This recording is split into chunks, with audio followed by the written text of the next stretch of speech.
vlog FPV. I cannot believe that it's been 4 years since I reviewed the EMax Tinyhawk Freestyle.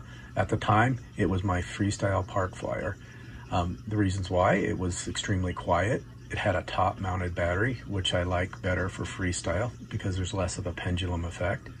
And then it had great flight time. It was very nimble. And it was a great little starter FPV quad for those who wanted to get into FPV.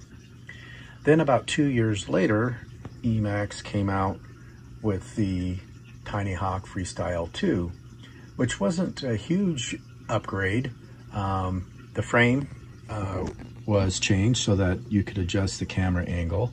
And then also, instead of just having a 25 milliwatt VTX, this one actually goes up to 200 milliwatts. But other than that, it's pretty much close to the same quad, except for some minor tweaks to the frame. As you can see here, there's some TPU. Here's the receiver antenna versus having to have it sit out on the side here. You can see how I have it tied down there.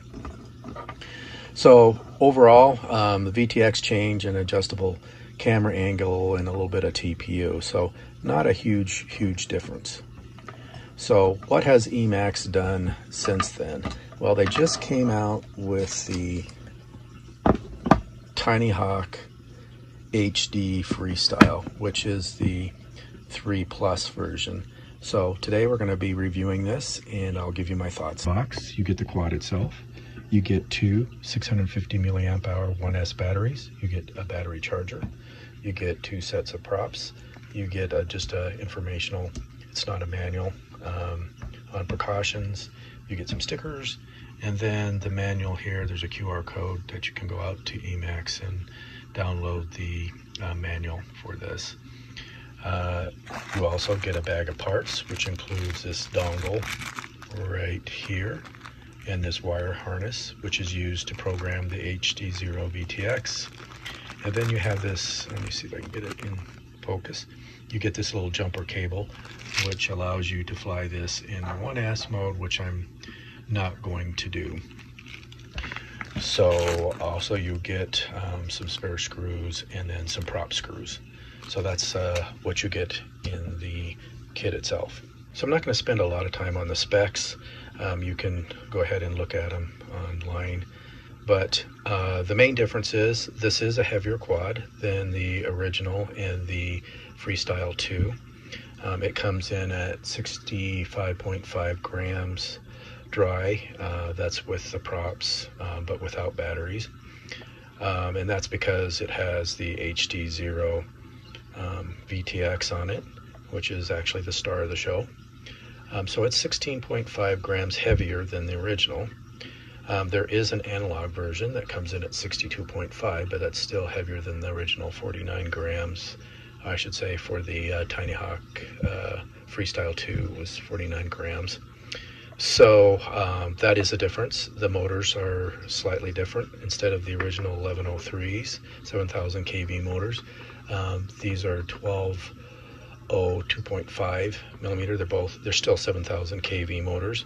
Of course, we already talked about the HD0 camera and VTX. Then the other huge main difference, as well as it being HD, is the Express LRS receiver on this thing, which will give it way more range than the original that had FR Sky as far as a receiver. So to me, those two things, being HD and Express LRS, make this something that you definitely would consider in 2023. So for me, even though it's heavier, having HD0 and an HD feed in your goggles is to me a big plus, because that's one of the reasons why I haven't been flying the EMax Freestyle 2, because a lot of my other quads have either HD0 or Walk-Snell or the DJI Air unit. So I've gotten spoiled with HD video feeds, and so I still fly analog, but in this size of a quad that's not a Whoop size, you know, I do prefer an HD video feed. So next what I'm going to do, I'm going to go ahead and configure this thing in Betaflight. I'll put my rates on it. If it's not set up for props out, which I like flying props out configuration on these smaller quads, that it bounces off things, and then plus it's a slightly more efficient way of doing things for these micro-sized quads, 2.5. Quickly, I really like that they included a USB-C for the flight controller. That's much better. I like the USB-C connectors, are a lot more sturdy. So I took the quad out on its maiden flight. Everything went well. But the thing that was pretty annoying, I'll show you the video here, I was getting a lot of sparkles with interference on the video feed. And so I started, okay, well, let me isolate what the problem is. So first I tried to replace the antenna. I thought maybe I had a defective antenna. I had a spare Fox Ear Lollipop antenna. It was a little shorter, so I just wanted to see whether or not that helped, and that didn't change anything. So then I put the stock one back on. I went ahead and changed the PWM frequency on the quad. That didn't seem to change anything. I updated the HD0 firmware on the quad. Was actually up to date. My VRX HD0 VRX module was down level, so I went ahead and updated that so it matched. So the next thing I did was I said, well, let's try running it on 1S. So I plugged the jumper in and plugged it in a 1S battery, just one, and that seemed to clean it up. So maybe this low ESR capacitor is bad. Don't know. But since I'm going to be flying this thing on 2S, I'm not going to fly it on 1S. I'm going to go ahead and change it out for an XD30 connector, less voltage drop, and it has this particular one. I'll link it below. You can just get them off of Amazon. It already has a low ESR capacitor soldered onto the XD30 connector. So I'm going to try that out and see how that does. Well, no joy with that. So need to think about what I'm going to do next. I'm going to go ahead and button things back up. It was the HD0 VTX that was bad, and I'm getting clean video. That's just part of FPV. And I don't blame anybody. It's just bad luck. I've had a lot of the HD0 VTX whoop boards in a lot of different quads that I have and haven't had a problem with them. So I just happened to have bad luck. Yeah, you could have sent this back in, but I had a spare HD0 whoop board, and you know, it would have taken probably weeks for me to get a replacement or this fixed and sent back to me. So that's one of the things that is good about knowing how a quad goes together, and you can repair them yourself. So just keep that in mind. Not saying that bind and flies are bad. I think it's a good way for new pilots to, you know, get into the hobby, and then you know, do a build or two, and once you get accomplished at that, then you know, it's easier for you to repair things. So let's talk about the tune I put on this. I was getting excessive prop wash at my altitude. I'm at 5,000 feet. And so I went ahead and used a preset from UAV Tech for the micro 2-inch and 4-inch toothpick type quads. So these are the settings I used. I used medium build quality, and then 48 kilohertz because that's what the ESCs were configured for. I did not use RPM filtering because the firmware that they had loaded on it was the JESC, but it was the non-paid version, so it wouldn't support RPM filtering. I did load Blue Jay on it, so I'm still getting a little bit of prop wash with this preset. So I think I'll try it with RPM filtering. I wanted to try it without. It's decent, although you can see from the video I was getting occasionally a little bit of prop wash, but that's to be expected with these little tiny micro quads like the Tinyhawk 3. So that's pretty much it, and that did improve it quite a bit when I used the UAV Tech preset.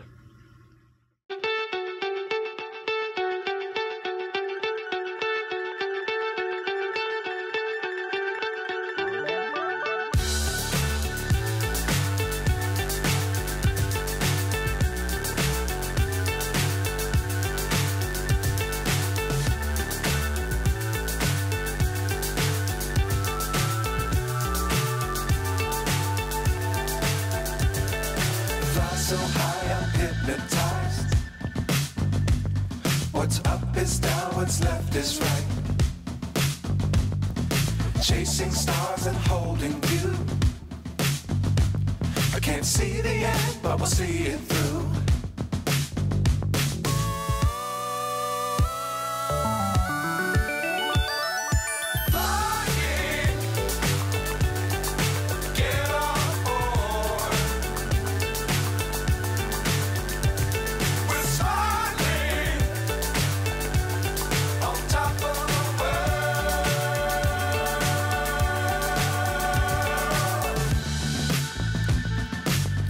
Times don't fly too high.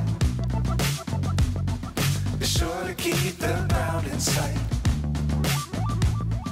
Fly forever if you keep it tight. Love the world, but keep the sky on your mind.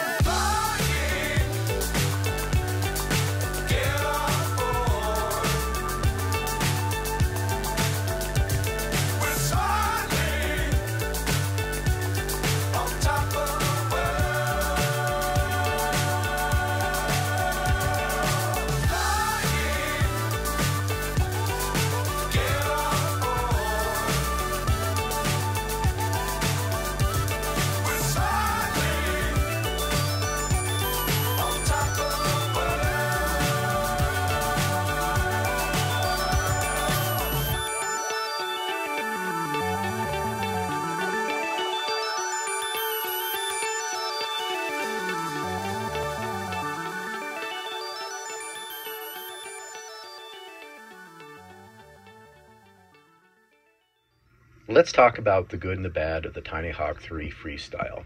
My out-of-box experience was not the best, with the HD0 VTX being bad. However, my experience with other EMax quads has been very good. This is the first one from EMax that I actually had a defective quad out of the box. Do I blame quality assurance? Maybe, but I can see how this got missed, as you have to fire up the motors to get the noisy video feed. So let's go over the good. Like its predecessors, it's very quiet for park flying, so you can practice freestyle without annoying everyone. Once you get a good tune on it, it's a fun little quad to fly. It is superior by far to the original Tinyhawk Freestyle when you get it with the HD0 VTX and the Express LRS receiver.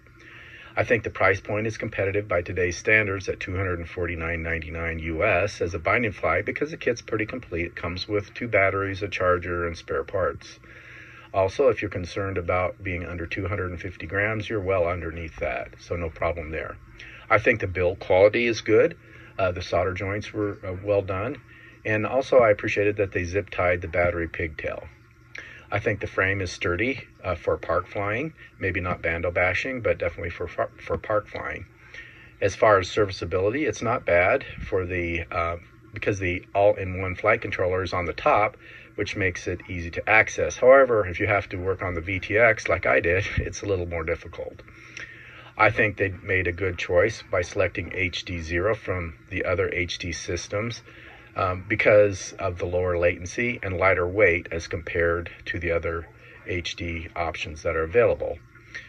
Also, the cost is less for the HD0 system.